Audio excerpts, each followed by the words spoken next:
The winter wind howled across the Dakota plains like a wounded animal, carrying with it the scent of snow and destiny. Chief Lakota stood at the entrance of his lodge, his dark eyes scanning the horizon where earth met sky in an endless expanse of white.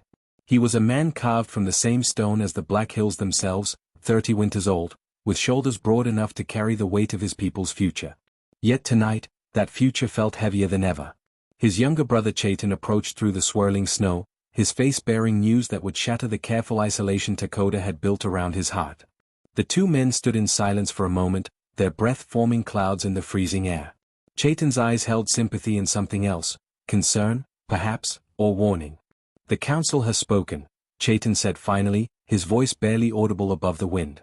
"They invoked the ancient treaty with the northern tribes. To maintain peace, to secure our people's safety through the harsh seasons ahead, they ask that you honor the agreement our grandfather made 20 years ago." Lakota's jaw tightened. He knew the treaty well. Every child in the tribe had heard the stories of how his grandfather, the legendary Chief Akete, had ended decades of bloodshed between their people and the northern Lakota by promising a union between the tribes. A marriage bond that would tie their fates together. That promise had lain dormant for 2 decades, a sleeping bear that Lakota had hoped would never wake. "I have no interest in a wife," Lakota said, his words as cold as the wind itself. "Tell the council I will protect our people through strength, through wisdom, through every means available to a chief. But I will not be bartered like a horse." Chaitan placed a hand on his brother's shoulder, a gesture that spoke of shared history and understanding. They had both lost too much already. Their mother had died bringing Chaitan into the world. Their father had fallen in battle when Lakota was barely old enough to hold a spear. And Lakota's own heart had been buried 3 years ago with a woman named Winona, the only person he had ever imagined sharing his life with. She had been taken by the same fever that claimed 15 members of their tribe that terrible winter. Since then, Lakota had poured everything into being the chief his people needed. He settled disputes with the wisdom of someone twice his age. He led hunting parties that brought home enough meat to feed the tribe through the cruelest months. He negotiated with white traders who crept ever closer to their lands, securing supplies without sacrificing dignity. He was everything a chief should be, except one thing: he was alone.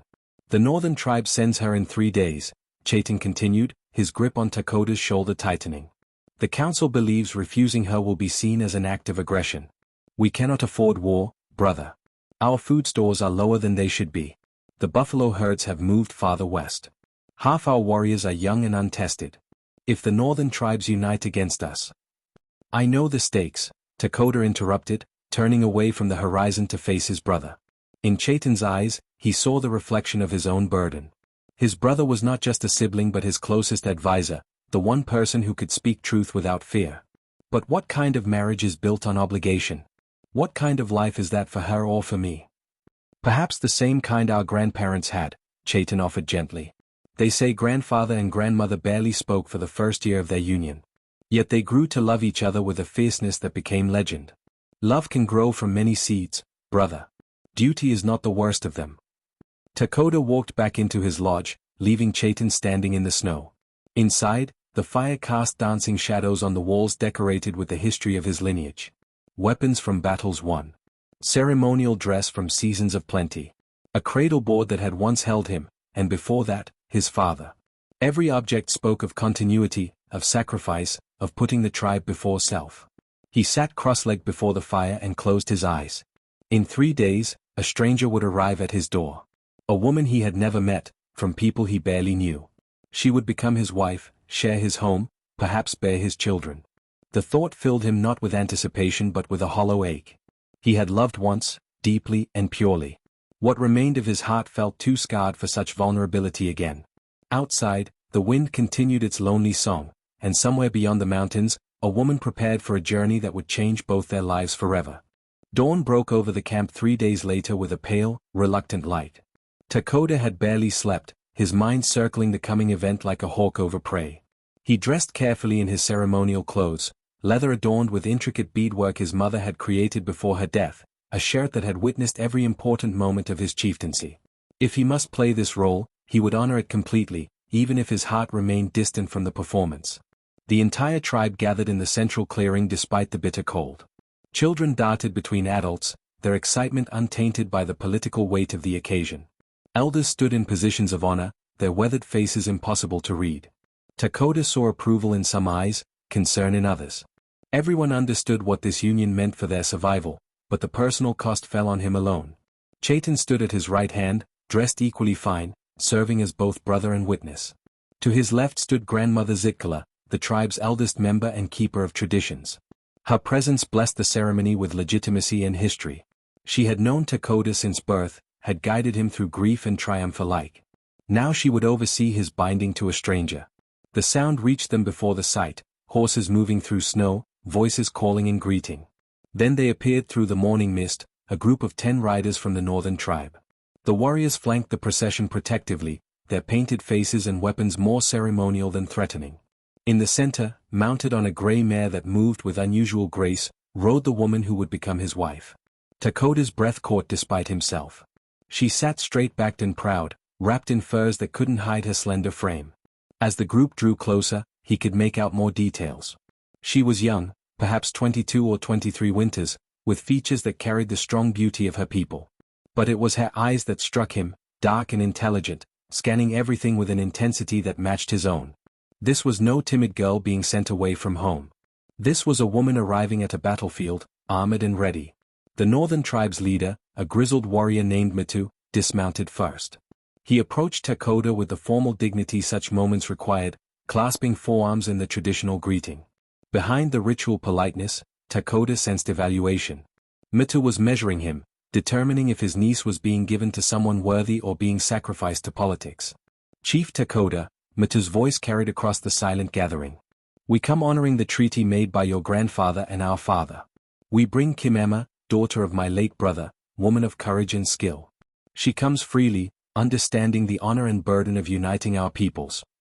The woman, Kimema, dismounted with fluid grace. She moved forward until she stood before Dakota, close enough that he could see the steel in her spine, the set of her jaw that spoke of determination rather than joy. She was beautiful, he realized with an emotion he couldn't name. Beautiful in the way a winter storm was beautiful, powerful and potentially dangerous. I am Kimema, she said, her voice clear and unwavering. I come to fulfill my family's promise and to serve the peace between our tribes. I ask only for respect and honesty in return. Her directness surprised him. She was not playing the role of a blushing bride or a demure maiden. She was stating terms, establishing herself as a person with agency and expectations. Something in Dakota's chest shifted slightly, though whether toward warmth or further guarding, he couldn't tell. I am Dakota, he replied, matching her formality. You will be treated with all honor due a chief's wife. Your voice will be heard, your dignity protected. I ask the same in return. Grandmother Zitkala stepped forward, breaking the tension with her movement.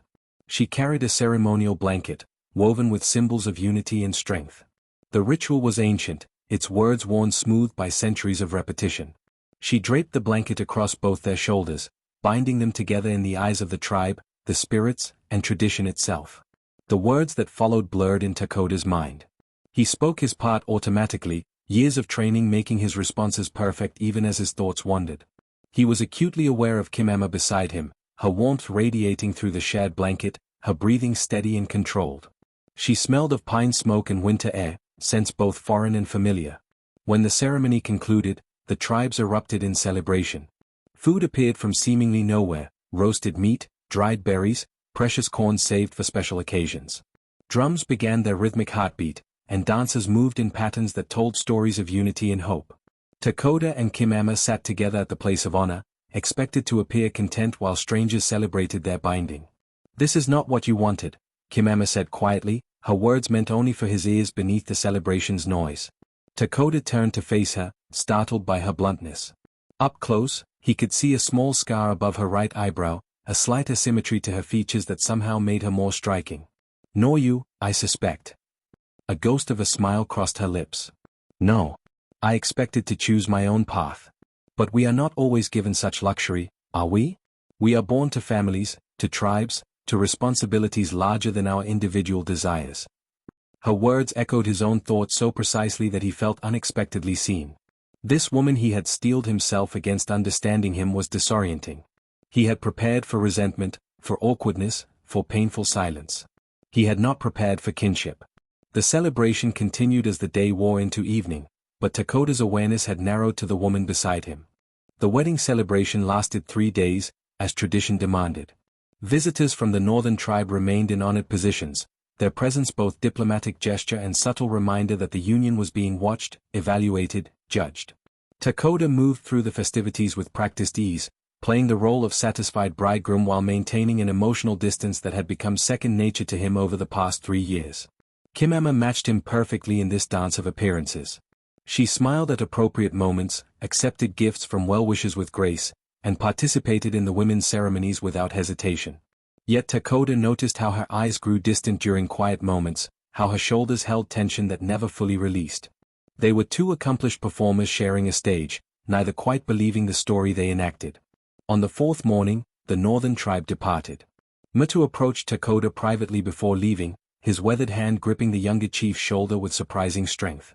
"My niece is fierce and proud," he said, his voice carrying warning and hope in equal measure. "She was her father's favorite, trained in skills most women never learn. She can track, hunt, and fight if necessary. She reads weather and animal signs better than warriors twice her age. Do not mistake her quiet strength for weakness, and do not cage what should fly free." The words lingered in Lakota's mind long after the northern tribe disappeared over the horizon. He found Kimema arranging her belongings in his lodge, transforming the space that had been solely his into something shared. She had brought surprisingly little, practical items mostly, plus a beautifully crafted bow and a set of arrows that spoke of serious skill rather than ceremonial decoration. "You hunt," Lakota observed, gesturing to the weapon. Kimema paused in her organizing, her eyes meeting his with that direct gaze he was beginning to recognize. "I do many things. My father had no sons until late in his life, so he taught me skills typically reserved for boys. He said strength comes in many forms and refusing to develop any of them is foolishness." "Your father sounds like he was a wise man." "He was," she replied, and for the first time, Lakota heard genuine emotion crack through her controlled exterior. "He died 2 winters ago. A riding accident. Sudden and senseless." The shared understanding of loss hung between them. Lakota found himself wanting to tell her about Winona, about the grief that had hollowed him out, but the words stuck in his throat. Opening that door felt too dangerous, too exposing. Instead, he simply nodded, acknowledging her pain without claiming to fully understand it. The days that followed established a pattern. They shared meals and polite conversation, discussing tribe matters, weather, practical concerns. They slept in the same lodge but with careful space between their sleeping furs, an invisible boundary neither attempted to cross. During the day, Lakota attended to his duties while Kimema began integrating herself into the tribe's social structure. She surprised everyone with her capabilities. When a young boy fell through ice at the river's edge, Kimema moved faster than anyone, pulling him to safety with strength that belied her slender frame. When several families struggled with failing meat preservation, she introduced techniques from her tribe that extended storage time significantly. She joined the women's weaving circles but also the hunting parties, moving between traditionally separate spheres with ease that gradually earned respect. Lakota watched her navigate his tribe with growing admiration. He tried not to examine too closely. She was everything Mita had promised, fierce, capable, intelligent. But she was also funny when she forgot to guard herself, laughing at the children's antics with genuine delight. He caught her singing while working, old songs in her tribe's dialect that sounded like prayers made music. She had a sharp tongue that cut through pretense when dealing with those who tested her, yet showed infinite patience with the elderly and infirm. She was, in short, remarkable. And that terrified him more than he wanted to admit. One evening, 6 weeks after her arrival, Lakota returned from a difficult council meeting to find Kimema sitting outside their lodge despite the cold. The sun was setting, painting the snow in shades of amber and rose. She held something in her hands, a partially carved wooden figure. "What are you making?" he asked, sitting beside her without thinking about it. She turned the carving so he could see, a wolf, still rough but already capturing the animal's essence in miniature. "My father taught me," he said. "Wood held stories and our job was to reveal them, not impose them." Lakota took the offered carving, feeling its weight and potential. "It's beautiful. You have real skill." "As do you with your people," Kimema said quietly. "I've watched you these weeks, Lakota. You lead with wisdom beyond your years. They trust you completely, follow you without question. That kind of loyalty isn't demanded. It's earned through countless small actions, through proving yourself worthy again and again." Her words struck something deep in his chest. When was the last time someone had truly seen him, not just his role? You've proven yourself here as well. The women speak highly of you. The hunters value your tracking skills. Even the elders, who resist all change, have accepted you. Accepted is not the same as belonging, Kim Emma said, her voice carrying a weight of loneliness that mirrored his own. We are bound by ceremony and treaty, living side by side, respectful and polite. But we are still strangers, aren't we? Dancing around each other, careful never to come too close. The truth of her words cut cleanly. Dakota wanted to deny it, to claim they were building something real. But honesty lived between them like a third presence, demanding acknowledgement. I don't know how to be any different than I am. Kim Emma looked at him then with eyes that held understanding and challenge. Neither do I. But perhaps that's the problem. We're both so fortified, so protected, that nothing can get in. Not danger, but not joy either. Spring arrived with reluctant hope, the snow retreating to reveal brown earth eager for rebirth. The tribe shifted into the season's rhythms, preparing fields for planting, celebrating the return of migrating birds, checking on the buffalo herds that meant survival. Dakota threw himself into these tasks with renewed intensity, using physical labor to quiet the thoughts that Kimama's words had awakened. But avoiding internal confrontation became impossible when external crisis arrived. It came in the form of 3 young warriors from a neighboring tribe, their faces painted for war, their message delivered with barely contained aggression. Their chief claimed hunting rights to territory that Dakota's people had used for generations. Either Dakota ceded the land or prepared for conflict. They gave him 3 days to decide. The council meeting that followed grew heated. Elder voices called for defense of ancestral grounds, while younger warriors spoke eagerly of proving themselves in battle. Chaitan advocated for negotiation, suggesting compromise that might preserve peace without total surrender. But Dakota sat silent, weighing every option against potential consequences, feeling the weight of lives that hung on his choice. Kim Emma attended the council, as was her right as chief's wife. She listened intently, her face revealing nothing, but Dakota felt her attention like physical pressure. When the arguments finally exhausted themselves and the elders turned to him for decision, she spoke before he could. May I share an observation? Her voice cut through the tension with calm authority. When Dakota nodded, she continued. In my father's tribe, we faced similar territorial disputes. We learned that those who demand land most loudly often do so from weakness, not strength. Their own grounds have failed them somehow, game has vanished, water sources dried up, something drives them to seek elsewhere. If we understand their true need, we might find solutions that don't require blood. An older warrior, Kanji, bristled at her interruption. With respect, this is not your tribe's concern. We have our own ways of handling such matters. With respect, Kim Emma replied, her tone sharpening, I am part of this tribe now. My fate is tied to yours. If war comes, I will fight beside you or die trying. So yes, it is very much my concern. The council chamber fell silent. Dakota felt multiple realizations crystallize simultaneously. Kim Emma had just claimed full membership in his tribe with a fierceness that couldn't be questioned. She had also revealed a mind for strategy that saw beyond immediate pride to deeper patterns. And she had done so with courage that challenged every assumption about her role as merely a political bride. Your observation has merit, Dakota said carefully. Tomorrow, I will meet with their chief. But I will not go seeking compromise alone. Kim Emma, you will accompany me. The shock on the council's faces mirrored his own surprise at the decision. Bringing his wife to diplomatic negotiations was unprecedented, potentially seen as insult or weakness. But something in Dakota's gut said this was right, that Kimama's presence might reveal truths that male posturing would obscure. That night, they talked longer than ever before. Kim Emma shared stories of her father's diplomatic victories, painting pictures of how reading unspoken needs could transform enemies into allies.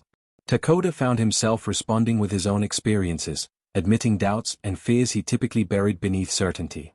The conversation stretched late into the night, and when they finally slept, the space between their furs had narrowed without either consciously choosing it. The next day's meeting took place on neutral ground, a clearing equidistant from both camps. The opposing chief, a man named Hota, arrived with 10 warriors, his face set in lines of aggressive determination. Dakota matched his number, with Chaitan at his right hand and Kim Emma at his left. Hotra's eyes narrowed at her presence, confusion and irritation flickering across his features. The initial exchanges followed predictable patterns, demands and refusals, historical claims and counterclaims.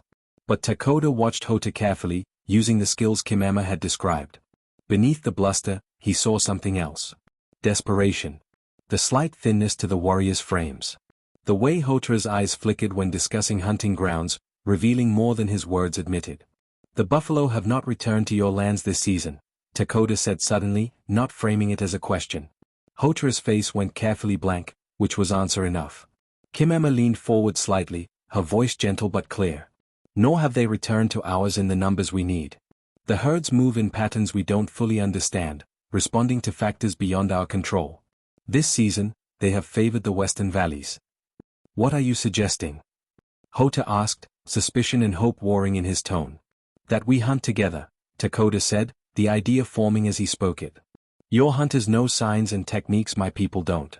Ours know the western territories better. Together, we bring home enough meat for both tribes. We establish formal alliance, sharing both burden and bounty.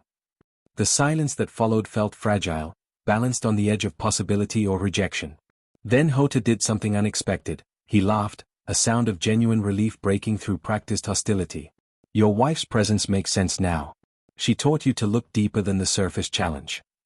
She is teaching me many things, Dakota agreed, feeling the truth of it resonate through his entire being. The alliance was sealed that afternoon with ceremonies and promises. As they rode back to camp, Chaitan leaned close to Dakota. You've changed, brother. Something has shifted.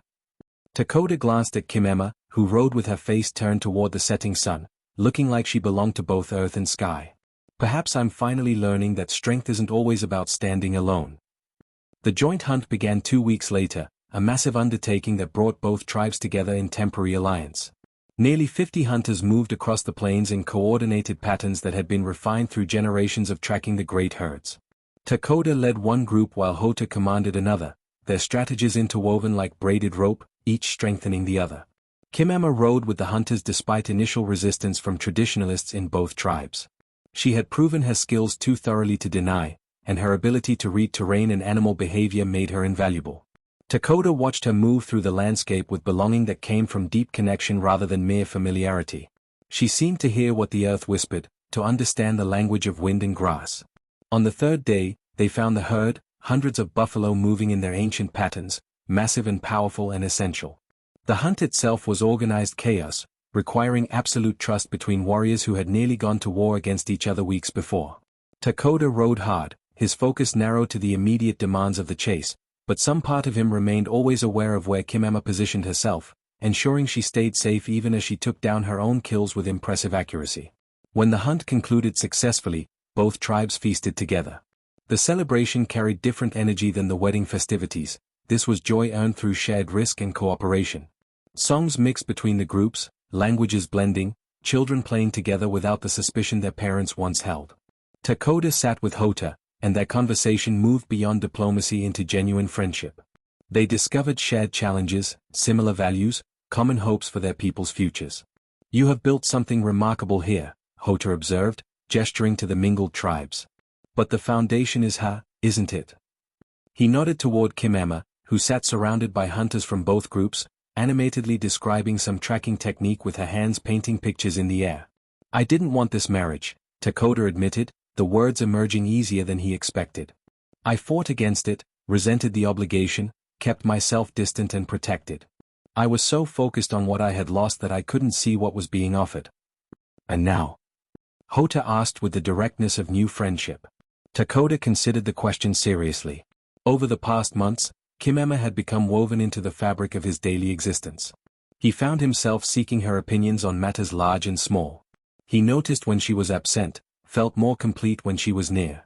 They had developed a rhythm of conversation that required no performance, could sit in comfortable silence or debate passionately without either feeling threatened. She challenged him, supported him, made him laugh when he took himself too seriously, and stood firm when he needed opposition more than agreement. But he had not told her any of this. The unspoken treaty between them remained, respect, partnership, friendship even, but nothing that acknowledged the deeper current running beneath the surface. He had lost love once and survived. Risking that devastation again felt like choosing to step off a cliff, trusting something intangible to catch him. I don't know, Dakota finally answered, the honesty both relief and burden. The tribes separated as the celebration wound down, returning to their own camps with promises to maintain the alliance. Dakota and Kimema rode back in silence, comfortable but weighted with something unspoken. When they reached their lodge, Kimema paused before entering. "I must tell you something," she said, her voice carrying an unfamiliar uncertainty. "My uncle sent word. There is a man from our tribe, someone I knew before, who wishes to propose marriage. Uncle says that since our union was political arrangement rather than love match, I could seek release from our bond if I choose. He would support the request to the council." The words hit Dakota like physical blows. The possibility of Kimema leaving, of the lodge returning to the emptiness that had defined it before her arrival, opened a chasm of loss he hadn't let himself acknowledge.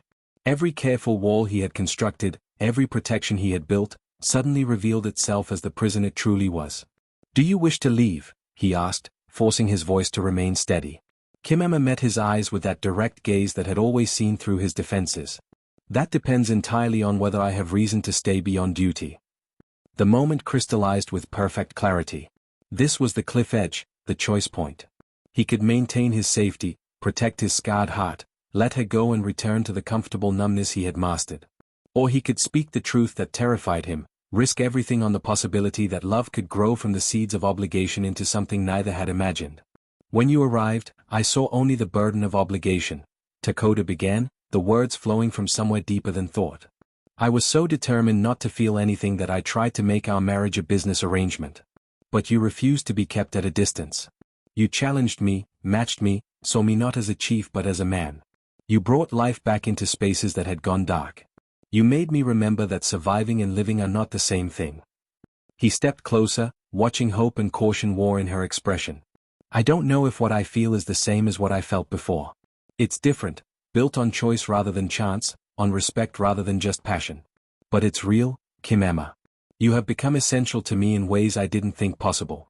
If you leave, you will take pieces of me I didn't know I was willing to share." Kimema's eyes glistened in the firelight, her usual composure finally cracking to reveal the vulnerability beneath. "I came here resigned to duty, determined to make the best of obligation. I expected respect at most, tolerance at least. I never expected to find someone who matched my strength instead of fearing it, who valued my mind as much as my role. I never expected to fall in love with my own husband." The admission hung between them, brave and terrifying and true. Dakota closed the remaining distance, taking her hands in his. "Then stay. Not because of treaties or politics or duty. Stay because you choose this, choose us, choose the future we could build together." "I choose you," Kimema whispered. "I choose this life we're creating, this love that grew in soil we didn't plant but tended anyway." When their lips met, it felt like coming home and setting out on a journey simultaneously.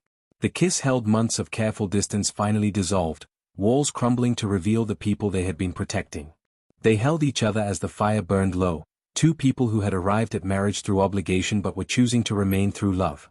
The next morning, Dakota stood before his tribe and announced that their chief's marriage, begun in duty, was now rooted in choice. Kimema stood beside him, not behind or in shadow, but equal and chosen. The people celebrated with genuine joy, recognizing that their leader had finally let himself heal. Years later, when their children asked how their parents fell in love, Dakota would smile and let Kimema tell the story. She would speak of destiny that arrived unwanted, of walls that came down brick by careful brick, of two people who learned that the strongest foundations are often built on the most unexpected ground. And she would always end the same way, that the greatest love stories aren't about love at first sight, but about the choice to love again and again, even when it requires the courage to be vulnerable. Their legacy became not just the alliances they built or the prosperity they brought, but the proof that love could grow anywhere, even in hearts that believed themselves too damaged for such gardens.